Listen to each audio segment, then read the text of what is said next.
я доклад о ненависти. Родился недавно.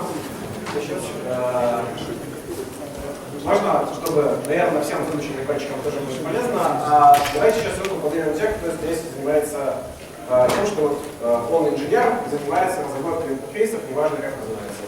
Поднимаем руку, я тоже поднимаю руку. Ага, а кто менеджер? А кто программист? Понятно, нормально. Ну ладно, значит, раз у нас тут большинство инженеров, мы все знаем, что дизайн — это красивые картинки, я пошутил. Значит, дизайн — это организация человеческого взаимодействия, и так и было написано на этом слайде, но поскольку доклад я решил этот раз сделать про текст, я решил, что это не по-человечески, долго пытался сказать. Значит, и эту формулировку нашел с помощью приема, который у меня там будет в конце. Как мы все знаем, текст — самая значимая часть интерфейса. Люди — существа вербальные и думают словами, понимают все тоже словами, и контент сайта, контент интерфейса, его расположение, то, что именно там написано, это то, что создает ценность для пользователя. Поэтому мне совершенно непонятно, откуда берется такой феномен, как рыба. Я сам его использовал достаточно давно. И перестал его использовать в результате случайного эпизода, который мне напомнил Андрей Жаринов, который в нем участвовал и просто заставил меня его рассказать, я вам сейчас расскажу. Лет было, примерно месяц назад, мы тогда занимались просто сайтами для всяких компаний, и вот для одной компании, которую я называть не буду, мы делали сайт, и там программист, правда, не дизайнер Андрей Жаринов, очень рассердившись на заказчика, в качестве пакетного текста рыбного написал имя заказчика Саксбиц. И а потом это мы вычислили. И это так ушло заказчику, мы с ним очень дальше долго общались, потом помирились. С тех пор у нас рыба в компании была запрещена, но это так просто случайно. Почему она разрешена в других компаниях, не очень понятно, но у меня есть некоторые причины, почему она вообще в интерфейсе бывает. И тут я должен покаяться, я не безупречен, некоторые из этих причин у меня тоже работают. Вот. Отсутствие времени, лень — это самая страшная вообще штуковина. Когда мы прогоняли этот доклад в конкуре, собрались некоторое количество тоже проектировщиков интерфейсов, и высказывалось такое мнение, а что, правда, в каждом макете, когда мы собираем какой-нибудь контент, его правда руками писать, это же дорого.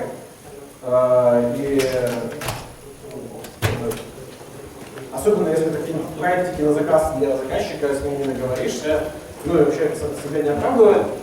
Я думаю, что это лень, и еще больше, но это безответственность.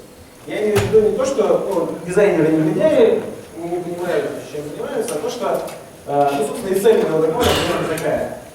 Я хочу тебе, дизайнерам Дистайла, вам сказать, что дизайнером я имею в виду, конечно, не человек, который делает красивые картинки, а человек, который отвечает за пользовательское взаимодействие. Отвечает за текст. И безответственность здесь это то, что почему-то у нас в культуре это не так. Да, кстати, а кто в макетах использовал когда-нибудь в своей жизни рыбу? А кто и сейчас использует? Ага, спасибо. Так и много. Дальше есть непонимание пользователя, все ясно, и есть вера во вредные мифы. Сейчас, в общем, я их расскажу. Есть 3 вредных мифа. Есть миф первый, это о том, что текст предоставляет заказчик, как это звучит в заказной разработке, а внутренней разработке это выглядит так. За текст отвечает маркетинг, или, я же дизайнер, а не копирайтер. Это вот второй миф. Что есть специальные люди, которые текст пишут. А дизайнеры или проектировщики интерфейсов, или интерфейсологи, или не важно кто, они этот текст не отвечают. И вообще считают, что они текст писать не умеют. Ну что неправда, вот у меня есть пример. Видно? Этот текст, на мой взгляд, достаточно хорошего качества, украсил бы любой интерфейс, он, в нем есть экспрессия, понятная, какую аудиторию он. Видно или прочитать его? Окей. Его писал дизайнер, я его обнаружил у нас в столовой. Почему дизайнер не пишет такие же эмоциональные, простые, понятные, направленные на пользователя тексты в интерфейсе, мне не очень понятно. И есть еще, значит, просто вот объект моей личной ненависти. Это такая штука, как лорем ипсум. Да? Ну, что такое, наверное, объяснять не надо, специальная, значит, штуковина, чтобы заворачивать рыбу. Значит, вот просто это, по-моему, совсем уже применимо. Значит, я не успел, но я себе сделаю такую майку.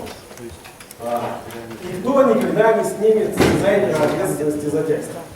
Особенно за текст контента. Да? Понятно, что в интерфейсе текст — это текст управляющих элементов и текст того, что расположено в контенте, что бы это там ни было. Там, не знаю, корпоративный сайт, система для документооборота, почтовая программа. Значит, что я хочу сказать? Это не значит, что дизайнер должен занять собой там, редакцию, не знаю, новостного сайта и писать за него новости. Но это значит следующее. Когда дизайнер работает над макетами, когда они вышли из стадии самых первых почеркушек, макеты должны содержать тот текст, который будет интересен пользователю. Почему так? Потому что когда мы вместо макета вставляем, что попало, ну, то есть, знаете, квадратики, перечеркнутые по диагонали, или, значит, просто какой попало текст, или просто текст каких-то новостей, но не тех, которые в данном случае хотел бы видеть, видеть пользователь, ну, там, или не новостей, а чего-нибудь еще, да? Мы перестаем понимать продукт, значит, и поэтому я хочу сказать, что дизайнер отвечает и за текст непосредственно интерфейса, и за текст, который есть внутри интерфейса. Значит, что бывает, когда дизайнер не отвечает за этот текст? Значит, вот это самое большое зло. Дизайнер уходит в недра, это мерзкий шагающий танк, который выглядит как единорог. Значит, недра собственных галлюцинаций. Почти все, значит, ухищрения, связанные с книжками, которые пишут 7 сигналов, там, не знаю, там Нильсон или там еще кто-нибудь, они посвящены тому, как вытащить голову из задницы и начать смотреть глазами пользователя на собственный интерфейс. Когда мы текст в интерфейсе делаем настоящим, это помогает тому вытащить голову, а когда мы вместо него делаем какие-то абстрактные что-то, это помогает значит, дальше. Понятно, что много раз наблюдал такую историю. У нас есть прототип на ранней стадии. Он из себя представляет такие, знаете, квадратики. Ну, нарисованные маркером, такие иногда там, или там в программе Аксури, неважно. Это такие квадратики, и текст там не настоящий. Вот прототип с ненастоящими текстами ни зачем не нужен вообще. Почему? Потому что, когда вы его показываете пользователю, пользователь должен уметь представить, что вместо этого текста что-то другое, а когда он на это, в общем-то, способен. Но когда он это делает, он выходит из позиции использования интерфейса и приходит в позицию эксперта. И вместо того, чтобы получить опыт использования вашего прототипа, что-то понятия, вы получаете советы некомпетентного эксперта. Ну, потому что компетентным экспертом пользователь не является. И, значит, есть еще в соседней секции Леня Волков и потом Калаев, и потом все остальные говорили, что очень важно понимать value продукта, который вы создаете, да? Есть ценность, которую создает продукт для пользователя. И ничто так не маскирует отсутствие ценности, как отсутствие настоящих текстов. Дальше. Что получается, если дизайнер таки начинает писать текст, а не рыбу? Понятно, что для начала появляются новые проблемы. Значит, самая загадочная для меня вот такая. Почему-то, да, если что-то написано постоянно. Значит, почему, вот, когда дизайнеры говорят, если сейчас любого из вас поймать, вот, не знаю, в коридоре, начать с вами общаться, то выяснится, что вы общаетесь на нормальном русском языке, если у вас есть что мне сказать, вы просто, понятно, естественно, с эмоцией, ну, мне это все расскажете. А если это заставит вас написать, то, значит, ну, не знаю, вот я сегодня у подъезда видел объявление про то, как наш ЖЭК что-то от нас хочет. Вот будет в интерфейсе примерно вот так. Это вот загадка, почему так, да? Значит, второе, значит, ну, оно же самое, наверное, лишний слайд. Значит, вот тут у меня есть пример объявления, надеюсь, что видно издалека. Я думаю, что дизайнер должен писать объявление примерно вот так. Видно или прочитать? Видно. Отличный текст, в нем есть эмоция, он направлен на пользователя, не знаю, кто его писал, но девушку дизайнер записывать можно. А у дизайнеров часто получается вот так.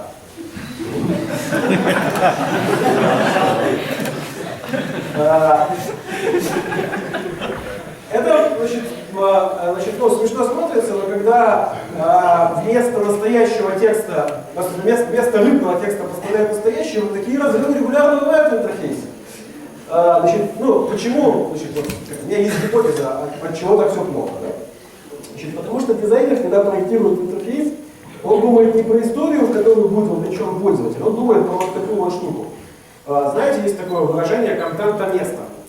Ну, это такая штука в структуре сайта, куда мы потом что-то положим, оно что попало выдержит.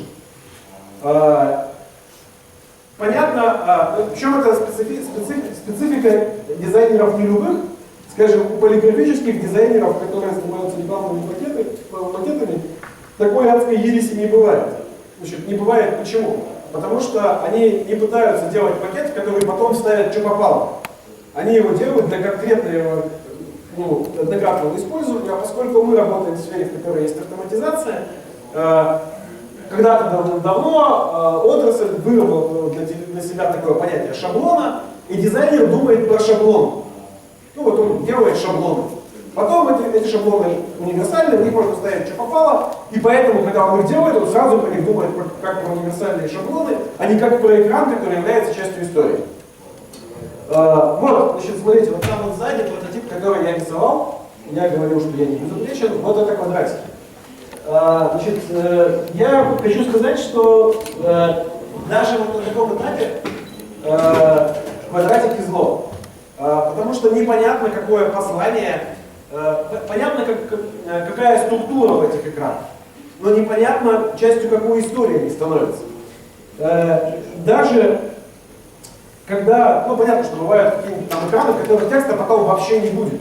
Ну это какой-нибудь инструмент, да, там для прототипирования, например, там, или для, не знаю, что-нибудь акселератора. Нету потом текста, но есть послание. И для того, чтобы хорошо понимать послание, начинать стоит с текста. Вот, например, пример интерфейса, в котором текста нет, но послание очень понятно. Это деревянная пушка. Она выглядит как настоящая. Их делали во время Первой мировой для того, чтобы конкретная аудитория, разведчики неприятеля, видели, что форт защищен. Ну, я думаю, что люди, которые эту пушки придумали, они начинали с текста, да, они говорили, что вот у нас есть проблема, мы недовооружены. Давайте что-нибудь с этим сделаем. Например, сделаем деревянные пушки, которые будут всем демонстрировать, что форт защищен. Понятное, четкое послание. И поэтому я думаю, что каждый конкретный экран должен нести конкретное послание конкретному пользователю. Значит, и это послание должно начинаться с текста. Ну вот понятно, зачем нужна эта кнопка. Да? Значит, теперь я хочу рассказать несколько приемов, которые мне помогают, когда у меня не получается написать текст. Здесь на картинке вы видите, да, голубь кормит людишек. Значит, это зачем нужно? Значит, что я имел в виду? Как я уже говорил, все ухищрения юзабилистов направлены на то, чтобы уметь смотреть на свои поделки глазами того пользователя, для которого мы все это делаем. Это универсальный прием, его можно говорить перед каждой презентацией, что я и делаю, а теперь конкретный текст. Значит, во-первых, как вы уже поняли, я предлагаю начинать с текста. То есть вместо вот тех вот квадратиков, которые обычно мы рисуем, рисовать что-нибудь вот такое. Это той же степени небрежности прототип, в котором я не буду там вам читать, что там написано за графули, но когда я это рисовал, я на каждом из этих листочков пытался понять, какое послание читает человек. Значит, что может получиться, если мы так делаем? Во-первых, у экрана будет название. Это вообще очень такая простая, значит, штуковина, которая удивительно часто встречается ее отсутствие. Очень часто приходишь на экран и думаешь, блин, он что делает, что это вообще такое, для кого? В частности, это происходит потому, что дизайнер в ходе работы над экраном забывает. Если мы с самого начала начинаем с текста, то есть шансы, что дизайнер не забудет. Потом, значит, ну вообще, текст — это такая штука, которую надо формулировать, приходится включить голову, подумать, про что же это вообще, ну и как бы не забывается. Вот, значит, ну и потом это последовательность вот таких вот, значит, квадратиков, она или складывается в историю, или не складывается в историю при прохождении сценария. И это достаточно просто понять, гораздо проще, чем когда мы смотрим на квадратики.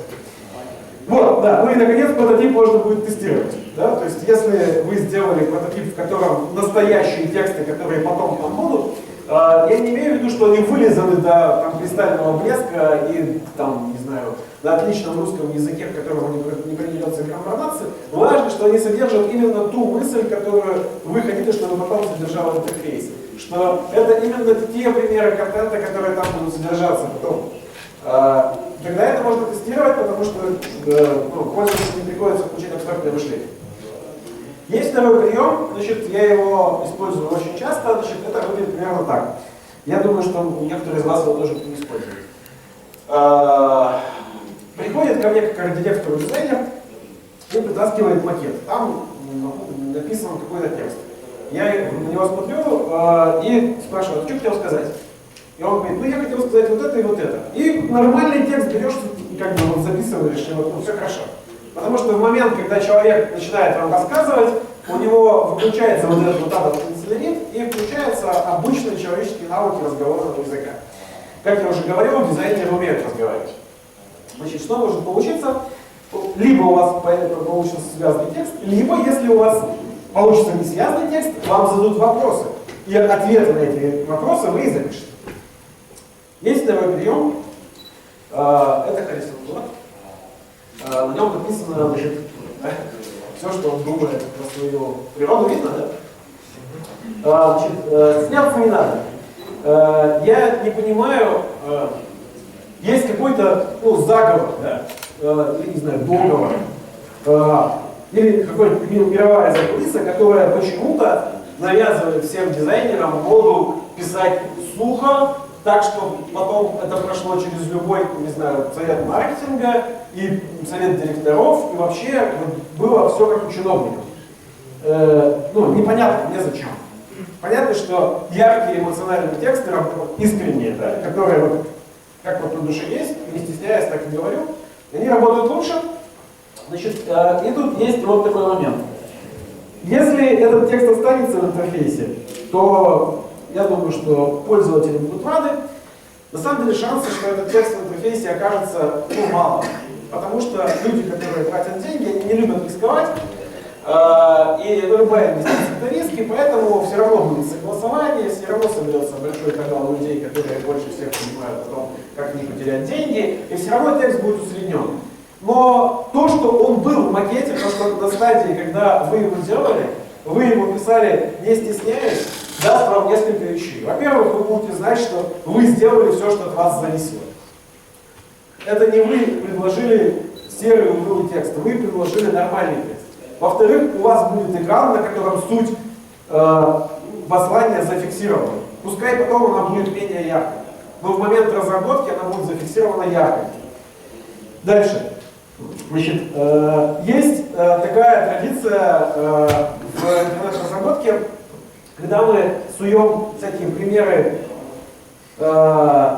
текста в интерфейс, есть традиция засовывать самые нетипичные, дурацкие, плохие, отвратительные экземпляры контента для того, чтобы убедиться, что интерфейс все выдержит. Интерфейс должен уметь работать с каким попало контентом. Мы помним, да, что мы автоматизаторы. Это неплохо, я не призываю так не делать. Но почему-то нету традиции запихивать в интерфейс самые прекрасные варианты контента. Это те именно кусочки ради существования, которые, собственно, и делается этот интерфейс. В результате получается, что интерфейс как-то работает там, неплохо, да, с плохим контентом, а достоинство прекрасного контента не выпячивает. Да, у меня осталось мало времени. Значит, про это я уже все рассказал. Да, значит, дальше есть такой пример. Значит, можно объяснить ребенку, чтобы я не писал на первом слайде, что мы что дизайнер занимается организацией человека-компьютерного взаимодействия, чтобы в докладе про текст было не по-человечески. Я попробовал это сказать так, чтобы я понял ребенок. Во-первых, было сложно. Значит, сложно почему? Потому что когда вы говорите ребенку, вам приходится отказаться от слов, которые маскируют смысл. Потому что ребенок обычно не готов принять слово юзабилити. Он его не понимает. Ему нужно объяснить, а что же правда происходит-то. И в этот момент нужно подумать, блин, что же не делать, вот упал. И как бы приходится находить ответ. Вот. Ну и кроме всего, приходится говорить простыми предложениями. Простые предложения вообще лучше, чем сложные. Мне этот прием помогает очень, потому что я вообще гораздо часто оборот, если сочиненное предложение. И меня, в общем, от этого лечит этот прием. Вот. Значит, ну да, еще у вас, возможно, поймут ваши пользователи. Этот прием я знаю, что вы все слышали миллион раз. Значит, у меня есть по этому приему патч, который позволяет ответить на вопрос, как же этого добиться. Когда у меня не получается писать для конкретного человека, я делаю так. Я открываю Google Mail, пишу в строчке кому обозначение персоны, на которой я ориентировал свой интерфейс. И после этого начинаю как будто писать ему письмо. Письма мы все пишем нормальным живым языком. Особенно если не боимся того человека, которого пишем. Потом можно будет снести, здравствуйте, Леонид Ильич, да? И оставить все остальное. Будет нормальный язык. Если так делать, то, возможно, в тексте появится эмоция, будет примерно так, вот как на стекле у девушки, которая продавала машину. И когда вы будете придумывать текст, вы будете находить именно те аргументы, которые подействуют на конкретного человека. Так, значит, теперь вечная истина, которую мы опять приправляем секретным соусом, поскольку в данном случае мы тестируем прототип не только для того, чтобы понять, что мы сделали отвратительную дрянь, но и для того, чтобы понять, а какие же в ней должны быть тексты, то нужно это делать с включенным микрофоном, для того, чтобы записывать тот текст, который мы будем говорить, или пользователь будет говорить, делать нужно это почаще. В результате можно будет послушать у себя или у пользователя те фразы, которые, когда пользователь будет смотреть на это и говорит, я уже все ничего не понял, говорит, ну как же, это же вот это вот, можно будет у себя послушать, а после этого пользователь говорит, так это вот это вот. И тут можно будет послушать его, потому что он скажет теми словами, которые ему понятны.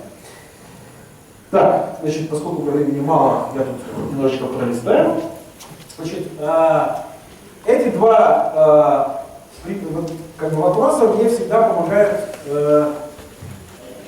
вывести дизайнера на понимание того, а что он хотел сказать. Можно про это говорить потом дольше, сколько времени нет, я немножечко ускорюсь. Вот, значит, ну и наконец, не надо лениться узнавать про свой продукт больше, чем знает пользователь. Нужно влезать в предметную область, даже если проект короткий, иначе удивлять его нечем. На этом у меня все. Это, значит, некоторый чек-лист, который, пускай тут повисит, я его озвучивать не буду. Значит, можно минутки потратить на вопрос. Спасибо.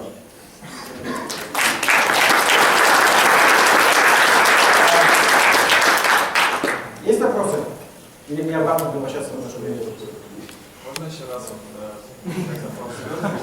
Сказали, что вы считаете, что человек есть в тексте. Конечно. Но человек но я не буду с вами сейчас вступать в долгие теоретические дискуссии. Значит, это исследование психологов, например, вся наука глубина на этом построена, культура у нас вербальная, знания передаются вербально, и помыслить образ, не привязав его к слову, достаточно сложно.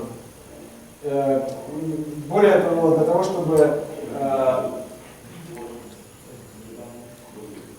вот мы занимаемся разработкой, да? Предположим, вы, не знаю, дизайнер, я программист, Леша, там, не знаю, менеджер.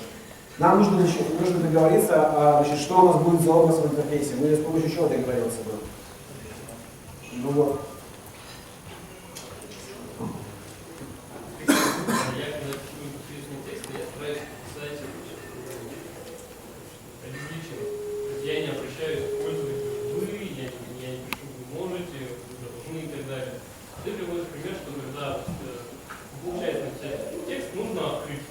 Мы и начать писать. А как ты пишешь? Ну, в смысле, там, инфинитив или как? Нет, ну, что сделать? Использование местоимения. Когда ты пишешь письмо, ты все равно обращаешься к Так. тексте.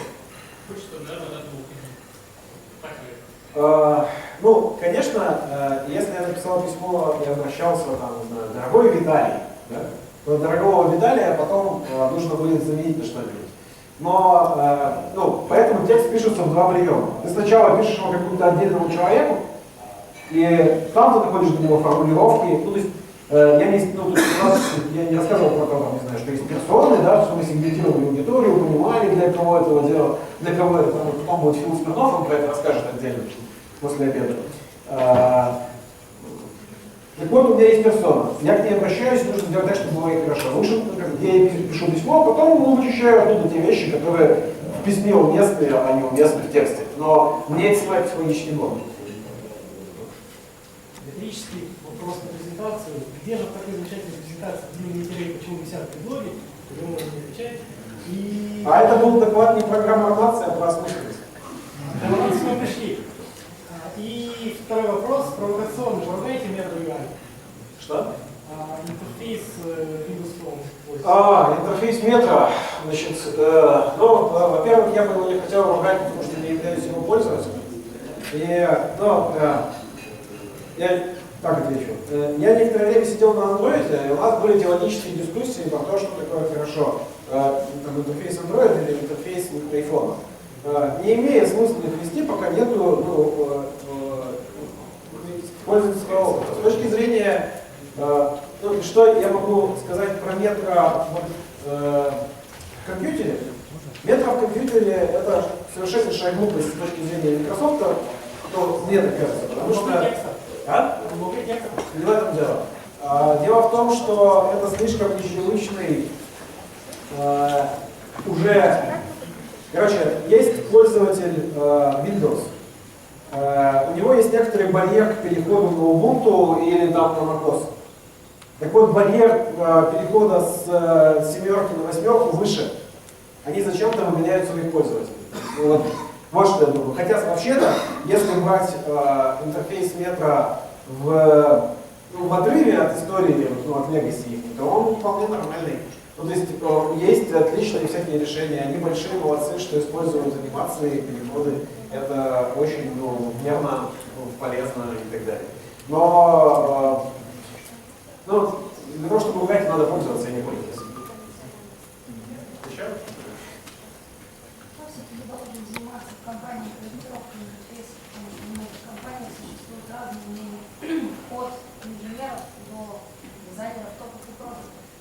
Вообще я думаю, что это сильно.